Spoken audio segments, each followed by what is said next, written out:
Right. So ఇప్పుడు మనం verb యొక్క అప్లికేషన్ చూడండి. వర్బ్ యొక్క అప్లికేషన్. సో ఎక్కడికి వెళ్తున్నా అంటే వాయిస్ అనేటువంటిది యాక్టివ్ వాయిస్, ప్యాసివ్ వాయిస్ అనేటువంటి గ్రామటికల్ కాన్సెప్ట్ మీకు కంపోజ్ చేసి ఉన్నారు కదా. దీనిని ఎలా ప్రిపేర్ కావాలి, దీని మీద ప్రశ్న ఎట్లా రావడానికి ఛాన్సెస్ ఉంది అనేటువంటి విషయాన్ని నేను మీతో డిస్కస్ చేస్తాను. చూడండి, ఏదైనా ఒక సెంటెన్స్లో సబ్జెక్టుకు ఇచ్చినటువంటి ప్రాధాన్యతను ఆధారంగా చేసుకొని by considering the importance of the subject or the value of the subject in the sentence, voice can be classified into 2 categories. So సాధారణంగా దీన్ని అన్సైంటిఫిక్గా చాలామంది స్టూడెంట్స్ నేర్చుకుంటూ ఉంటారనమాట. నేర్చుకునేటువంటి విధానము అది కాదు, మీరు నేర్చుకునేటువంటి విధానం అది కాదు. నేను ఏం చెబుతున్నా, సో ఏదైనా ఒక సెంటెన్స్లో సబ్జెక్టుకు ఎక్కువ ప్రియారిటీ ఇచ్చినారంటే అప్పుడు ఆ సెంటెన్సు ఏ వాయిస్లో ఉన్నట్లు అంటే యాక్టివ్ వాయిస్లో ఉన్నట్లు. నేను అసలు వాయిస్ మీద ప్రశ్న ఎన్ని రకాలుగా వస్తుంది అనేటువంటి అనాలిసిస్ చేస్తున్నా. సబ్జెక్టుకు ఎక్కువ ప్రాధాన్యత ఇచ్చి సబ్జెక్టుతోనే సెంటెన్స్ ప్రారంభించబడి ఉంది అంటే అప్పుడు ఆ సెంటెన్స్ ఏ వాయిస్లో ఉంది అంటే యాక్టివ్ వాయిస్లో ఉన్నట్టు లెక్క. సో సబ్జెక్టుకి ప్రాధాన్యత ఇవ్వకుండా అంటే సబ్జెక్టును నెగ్లెక్ట్ చేసి ఇగ్నోర్ చేసేటువంటి సందర్భంలో ఏదైనా ఒక సెంటెన్స్ ఉంది అంటే అప్పుడు ఆ సెంటెన్సు ఏ వాయిస్లో ఉంది అంటే ప్యాసివ్ వాయిస్లో ఉంది అని అర్థం. సో మీరు ఇక్కడనే ప్రశ్నను ఎక్స్పెక్ట్ చేయవచ్చు. ఏంటది అంటే ఇచ్చినటువంటి సెంటెన్స్ యాక్టివ్ వాయిస్లో ఉందా, ప్యాసివ్ వాయిస్లో ఉందా, లేదా ఇచ్చినటువంటి సెంటెన్స్లో సబ్జెక్ట్ని ఇగ్నోర్ చేసేటువంటి ప్రయత్నం ఏమైనా జరిగిందా. సో దీన్ని బేస్ చేసుకొని రేపటి ఎగ్జామినేషన్లో ప్రశ్నలు మీరు ఆన్సర్ చేయవచ్చు. ఒక్కసారి నేను మళ్ళా రివైజ్ చేస్తున్నా. వర్బ్ యొక్క అప్లికేషన్నే వాయిస్ అని అంటాం. వాయిస్ అనేది ఇంగ్లీష్లో 2 రకాలు, ఒకటి యాక్టివ్ వాయిస్, రెండోది ప్యాసివ్ వాయిస్. ఏ సెంటెన్స్లో సబ్జెక్టుకు ఎక్కువ ప్రాధాన్యత ఇచ్చి ఉన్నారో ఆ సెంటెన్స్ యాక్టివ్ వాయిస్లో ఉందని, సబ్జెక్ట్ యొక్క ప్రాధాన్యతను తగ్గించినటువంటి సెంటెన్స్ ప్యాసివ్ వాయిస్లో ఉంది అని అంటాం అన్నమాట. అసలు ఈ వాయిస్ అనేటువంటిది ఇంగ్లీష్ లాంగ్వేజ్లో ఎప్పుడు యూజ్ చేయాలా అనేటువంటి ప్రశ్నకు సమాధానం ఏంటంటే ఎప్పుడైతే సబ్జెక్టును ప్రస్తావించాల్సినటువంటి పని లేదో అప్పుడే యూజ్ చేయాలా అనేటువంటి సమాధానము దీనికి కరెక్ట్ సమాధానం అవుతుంది. మనం చాలా సెంటెన్సెస్ యూజ్ చేస్తాం కదా, ఎక్కడైతే సబ్జెక్ట్ని మనం ఉపయోగించాల్సినటువంటి పని లేదో, సబ్జెక్టును రెఫర్ చేయాల్సినటువంటి పని లేదో ఆ సందర్భంలో మనం వాయిస్ యొక్క ఉపయోగం ఎక్కువగా ఉంటుంది. ఇప్పుడు చూడండి, సో నేను ఒక చిన్న ఎగ్జాంపుల్ చెప్తా. So someone has stolen my pen. ఇక్కడ ఒక సెంటెన్స్ రాసిన, someone has stolen my pen. Okay, ఇక్కడ సమ్వన్ అనేటువంటిది సబ్జెక్ట్ అవుతుంది, హ్యాస్ స్టోలన్ అనేటువంటిది వర్బ్ అవుతుంది, మై పెన్ అనేటువంటిది ఆబ్జెక్ట్ అవుతుంది. ఓకేనా. So subject, verb, object. దీనిని ప్యాసివ్ వాయిస్లోకి రాసినప్పుడు మనం సబ్జెక్ట్ యొక్క ప్రాధాన్యతను తగ్గియాలి అని చెప్తున్నా. అంటే సబ్జెక్టుతో ప్రారంభించబడినటువంటి యాక్టివ్ వాయిస్ సెంటెన్స్ని ఇప్పుడు ప్రారంభించబడేది ఏంటి అంటే ఆబ్జెక్ట్ ప్రారంభిస్తుంది అనమాట. సో ఆబ్జెక్టుతో ప్రారంభించినప్పుడు my pen has been stolen అని రాస్తాం. యాక్చువల్గా ఇది ఏం కావాలి, బై సమ్వన్ కావాలి. ప్యాసివ్ వాయిస్లో ఏం కావాలి, బై సమ్వన్ కావాలి. So my pen has been stolen by someone, ఇది మనం నేర్చుకుంటున్నటువంటి విధానం. అయితే నేనేమంటున్నా, బై సమ్వన్ని రిప్రజెంట్ చేయకపోతేనే కరెక్ట్ యూసేజ్ అంటున్నా. My pen has been stolen, smoking is prohibited. So particular A is arrested, particular name Raju is arrested. అది ఏ వాయిస్లో ఉంది అంటే యాక్చువల్గా పనిని చేసినటువంటి వ్యక్తులను అక్కడ మనం ప్రస్తావించట్లా. So Raju is arrested by the police, actual అది representation. Smoking is prohibited by us, అది యాక్చువల్ రిప్రజెంటేషన్. అక్కడ by the police, by us రెండింటిని మనం తీసేసినామే. ఆ తీసేసి సబ్జెక్ట్ని ఇగ్నోర్ చేసి మనం యూజ్ చేసేటువంటి యూసేజ్నే కరెక్ట్ యూసేజ్ అంటాం వాయిస్ పరంగా. ఇది ప్రధానంగా మనకి ఒకటవ ఏరియా ప్రశ్న రావడానికి. సో ఒకటవ ఏరియా మళ్ళీ చెప్తున్నా, ఎక్కడైతే పనిని చేసినటువంటి సబ్జెక్ట్ని doer of action, performer of యాక్షన్ని ఇగ్నోర్ చేస్తామో లేదా సబ్జెక్ట్ యొక్క ప్రాధాన్యతను తగ్గించి చెప్తామో అక్కడే వాయిస్ అనేది కరెక్ట్గా యూస్ చేయగలుగుతున్నట్లు అక్కడే యూస్ చేయాలి. ఈ టోటల్ గ్రామటికల్ కాన్సెప్ట్ అంతా కూడా గమనించాల్సిన విషయం ఏంటంటే యాక్టివ్ వాయిస్లో సెంటెన్స్ ఇస్తానే ప్యాసివ్ వాయిస్లోకి ఎలా మార్చాలా అని కాదు మీరు గమనించాల్సింది. అసలు దీని యొక్క ప్రాధాన్యత ఏంది, లాంగ్వేజ్ యూసేజ్లో ఏంది ప్రాధాన్యత అంటే పనిని చేసినటువంటి వాడికంటే చేయబడిన పని మరియు చేసిన విధానం ఈ రెండింటికి ఎక్కువ ప్రాధాన్యత ఇచ్చేటువంటి సీక్వెన్స్లోనే వాయిస్ని ఎక్కువగా ఉపయోగిస్తాం. కాబట్టి సబ్జెక్ట్ని నెగ్లెక్ట్ చేసేటువంటిది మొట్టమొదటి ఏరియా. సో బాగా తెలిసినటువంటి సబ్జెక్టు కానీ అస్సలు తెలియనటువంటి సబ్జెక్టు కానీ వచ్చిన సందర్భంలో మనం ఈ పని చేస్తాం. ఐ రిపీట్ ఎక్కడైనా యాక్టివ్ వాయిస్లో ఇచ్చినటువంటి సెంటెన్స్లో భాగంగా సబ్జెక్ట్ ఉంటే అది అందరికీ తెలిసిన సబ్జెక్ట్ అయినా ఎవరికి తెలియని సబ్జెక్ట్ అయినా, సమ్వన్ అంటే ఎవరో వాడి పేరు ఊరు లేదు కదా, తెలియలేదు కాబట్టి వాడిని తీసేస్తున్నాం మనం. పోలీస్ అంటే అందరికీ తెలిసిన వాడే కదా, అందరికీ తెలిసిన వాడు ఇన్ ద సెన్స్ తప్పు చేసినటువంటి వాడిని అరెస్ట్ చేసేటువంటిది పోలీసులే కదా సమాజంలో. సో కాబట్టి తప్పు చేసినటువంటి వాడిని అరెస్ట్ చేసినారు కాబట్టి పోలీసే చేసి ఉంటారు, అందరికీ బాగా తెలిసిన. ఎవరో నా పెన్ కొట్టేసినారు, ఎవరు కొట్టేసింది నాకు తెలియదు. సో పని చేసినటువంటి వాడు ఎవరో తెలియకపోయినా ఈ సందర్భాలలో మనం ఆ సబ్జెక్ట్ని ఇగ్నోర్ చేస్తాం. This is the first one. Yes, ఇప్పుడు నేను రెండవ ఏరియాలోకి వెళ్ళిపోతున్నా. అసలు వాయిస్ని ఇంకొక రకంగా ఎలా ప్రిపేర్ కావాలి. ఇప్పటి వరకు మనం ఏమన్నాం, సో నో సబ్జెక్ట్ సెంటెన్సెస్ మనం ప్యాసివ్ వాయిస్లో యూస్ చేస్తే, నో సబ్జెక్ట్ సెంటెన్సెస్ని మనం ప్యాసివ్ వాయిస్లో యూస్ చేస్తే తప్పనిసరిగా అది కరెక్ట్ యూసేజ్ అవుతుంది. దాని మీద ప్రశ్న ఫ్రేమ్ కావడానికి అవకాశం ఉంది. పేపర్ సెట్టర్ నువ్వు నేర్చుకున్న విధంగా ఎటువంటి పరిస్థితుల్లో ప్రశ్న అడగడు.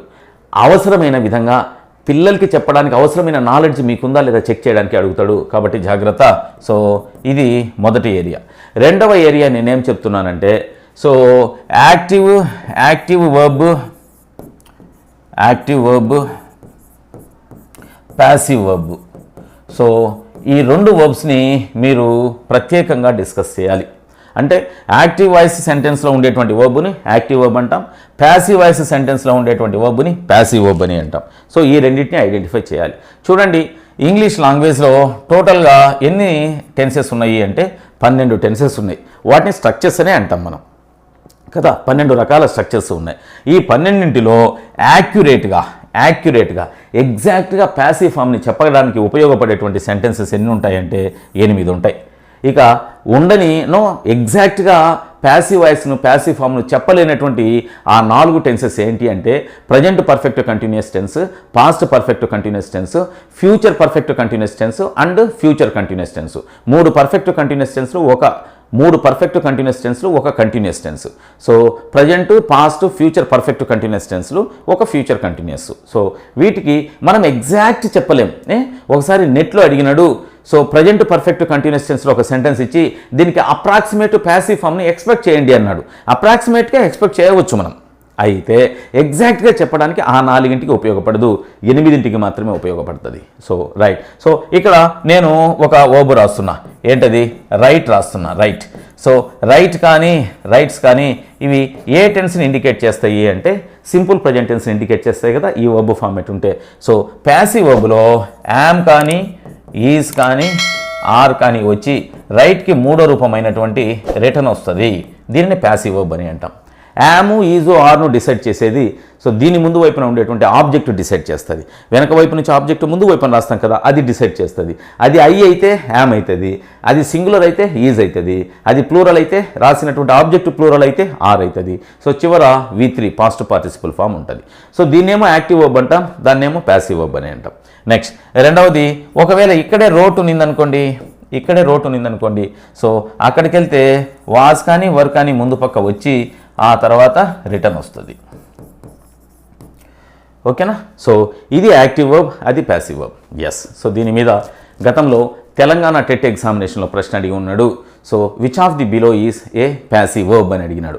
ప్యాసివ్ వర్బ్ అనేటువంటి దాన్ని మీరు జాగ్రత్తగా గమనిస్తే, సో బీ ఫామ్ ఏదో ఒక బి రూపము ప్లస్ V3, దీనిని ఏమంటామంటే ప్యాసివ్ వర్బ్ అని అంటాం. సో సెంటెన్స్లో ప్యాసివ్ వర్బ్ ఉంది అంటే ఆ సెంటెన్స్ ప్యాసివ్ వాయిస్లో ఉన్నట్లు, యాక్టివ్ వర్బ్ ఉంది అంటే ఆ సెంటెన్స్ యాక్టివ్ వాయిస్లో ఉన్నట్లుగా మీరు భావించాలి. ఈ క్రింది వాటిలో ప్యాసివ్ వాయిస్లో ఉన్న సెంటెన్స్ ఏంటి, యాక్టివ్ వాయిస్లో ఉన్న సెంటెన్స్ ఏంటి అని అడగడానికి ఛాన్స్ ఉంటుంది.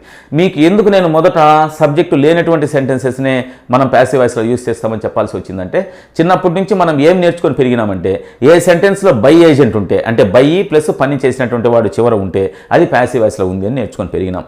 అవి అస్సలు కనపడడానికి అవకాశమే లేదు ఇక రాబోయేటువంటి ఎగ్జామినేషన్లో.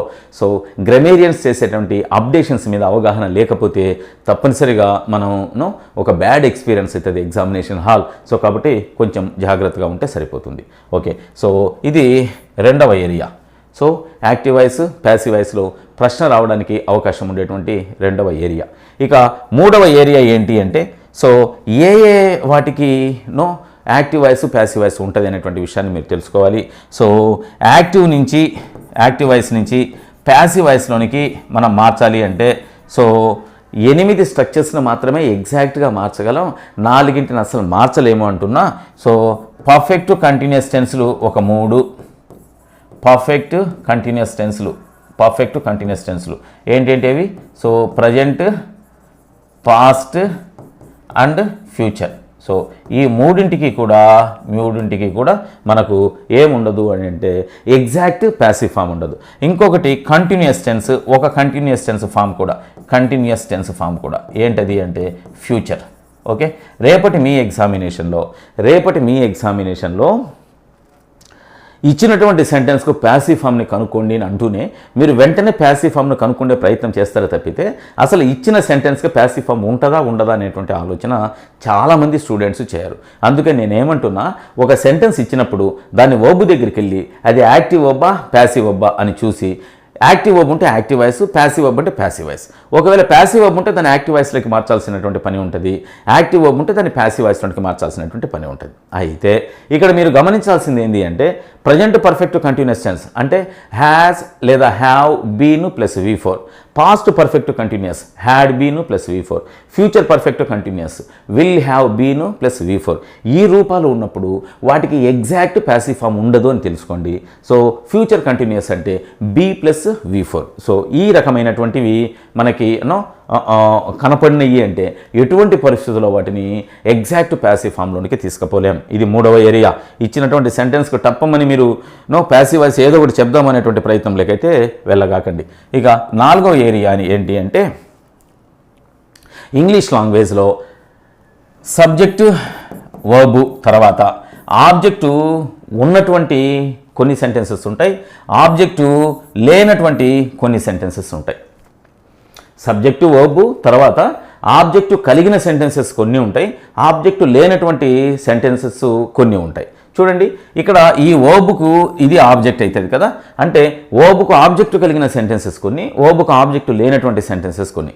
ఈ వర్బ్ ఒక యాక్షన్ వర్బ్ అనుకోండి, అంటే ఏదైనా పనిని తెలియచేసేటువంటి ఫిజికల్ వర్బ్ అనుకోండి, అప్పుడు తప్పనిసరిగా దానికి ఏముంటుందంటే ఆబ్జెక్ట్ ఉంటుంది. ఒకవేళ ఇక్కడ ఏదైనా స్టేట్ ఆఫ్ బీయింగ్ కానీ పొసెసివ్ వర్బ్ కానీ ఉందనుకోండి, అప్పుడు వాటి తర్వాత ఆబ్జెక్ట్ ఉండదు, సబ్జెక్ట్ కాంప్లిమెంట్ ఉంటుంది అనమాట. ఓకేనా, అర్థమవుతుందా? సో ఇక్కడ యామ్ కానీ ఈజ్ కానీ ఆర్ కానీ వాస్ కానీ వర్ కానీ హ్యాజ్ కానీ హ్యావ్ కానీ హ్యాడ్ కానీ ఏమైనా ఉన్నాయనుకోండి, అప్పుడు ఆ పక్కన అంటే అదే మెయిన్ వర్బ్ అయిందనుకోండి, am is are was were has have had అనేటువంటిదే మెయిన్ వర్బ్ అయిందనుకోండి, ఆ తర్వాత తప్పనిసరిగా ఈ సబ్జెక్టు గురించి తెలియజేసే పదం ఉంటుంది తప్పితే వర్బ్ యొక్క ప్రభావాన్ని రిసీవ్ చేసుకునేటువంటి పదం ఉండదు. సో సబ్జెక్టు గురించి చెప్పేటువంటి ఆ పదాన్ని సబ్జెక్టు కాంప్లిమెంట్ అని అంటాం. ఓకేనా, సో ఈ చిన్న డిఫరెన్స్ మీద వాడు రేపటి ఎగ్జామినేషన్లో ప్రశ్న అడగడానికి ఛాన్స్ ఉంటుంది. ఆబ్జెక్టును కలిగినటువంటి వర్బ్ను ఏమంటాము అంటే సో దీనిని ట్రాన్సిటివ్ వర్బ్ అని అంటాం. ఏమంటాం? Transitive verb. ఆబ్జెక్టును లేనటువంటి వర్బ్ను ఏమంటామంటే ఇంట్రాన్సిటివ్ వర్బ్ అని అంటాం. సో జాగ్రత్త, రేపటి ఎగ్జామినేషన్లో కేవలం ట్రాన్సిటివ్ వర్బ్స్ ఉన్నప్పుడు మాత్రమే వాటికి ప్యాసివ్ ఫామ్ని మనం రాయగలం అనేటువంటి విషయాన్ని మీరు జాగ్రత్తగా గుర్తుంచుకోండి. ఓకేనా.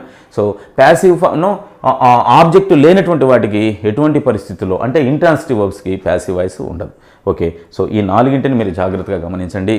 సో ఇక యాజ్ యూజువల్ యాక్టివ్ నుంచి ప్యాసివ్ లేక మార్చాలంటే సబ్జెక్టు ఆబ్జెక్టు ప్లేసెస్ని ఎక్స్చేంజ్ చేయాలి. యాక్టివ్ వర్బ్ను ప్యాసివ్ వర్బ్ రాయాలి. ఒకవేళ సబ్జెక్టు స్థానంలో సబ్జెక్టు పర్సనల్ ప్రొనౌన్స్ అయినటువంటి I, we, you, he, she, it, they ఉంటే అవి ఆబ్జెక్టు స్థానంలో రాసేటప్పుడు ఐ మీగా, వి అజ్గా, యు యూనే, హీ హిమ్గా, షీ హర్రుగా, ఇట్ ఇట్టే, దే దెమ్ముగా మారిపోతుంది అనేటువంటి సీక్వెన్స్ మీకు తెలుసు. యాము, ఈజు, ఆర్ అనేటువంటిది యాక్టివ్ వాయిస్లో సెంటెన్స్ ప్రజెంట్ టెన్స్లో ఉన్నప్పుడు ప్యాసివ్ వాయిస్లో యూజ్ చేసే బీ ఫామ్స్. వాజు, వర్ అనేటువంటివి సో ఒకవేళ సెంటెన్స్ పాస్ట్ టెన్స్లో ఉంటే మనం ప్యాసివ్ వాయిస్లో యూజ్ చేసేటువంటి బీ ఫామ్స్. ఒకవేళ ఇచ్చినటువంటిది కంటిన్యూస్ టెన్స్ ఉంటే మనం ప్యాసివ్ వాయిస్లో రాసేటప్పుడు V3కి ముందు వైపున బీయింగ్ రాస్తాం. ఒకవేళ ఏదైనా పర్ఫెక్ట్ టెన్స్ అంటే has, have, had plus V3 రూపం యాక్టివ్ వాయిస్లోనే ఉందనుకోండి, ప్యాసివ్ వాయిస్లో రాసేటప్పుడు V3కి ముందు వైపున బీన్ రాస్తాం. సో ఒకవేళ విల్లు కానీ షెల్లు కానీ ఉండి దాని తర్వాత V1 బేస్ ఫామ్ ఉండేటువంటి రిప్రజెంటేషన్ అంటే సింపుల్ ఫ్యూచర్లో ఉంది అనుకోండి, దానిని మనం ప్యాసివ్ వాయిస్లో రాసేటప్పుడు V3కి ముందు వైపున బి అనేటువంటి పదాన్ని యాడ్ చేస్తాం. These are the traditional changes. వీటి గురించి పెద్దగా మనం డిస్కస్ చేయాల్సినటువంటి అవసరం లేదు. కొంచెం ఇన్నోవేటివ్గా మీరు ప్రిపేర్ అయితే రేపటి ఎగ్జామినేషన్లో మీకు అప్పర్ హ్యాండ్ వస్తుందని నేను ఆశిస్తూ, సో ఈ సూచనలు సలహాలు పాటించి రేపటి మీ ఎగ్జామినేషన్లో సో వాయిస్ మీద వచ్చినటువంటి ప్రశ్నకు మ్యాక్సిమంను ఆన్సర్ని పెట్టగలుగుతారని నేను ఎక్స్పెక్ట్ చేస్తూ, సో నా లెక్చర్ మీకు ఉపయోగపడుతుందని నేను ఆశిస్తున్నాను. Thank you.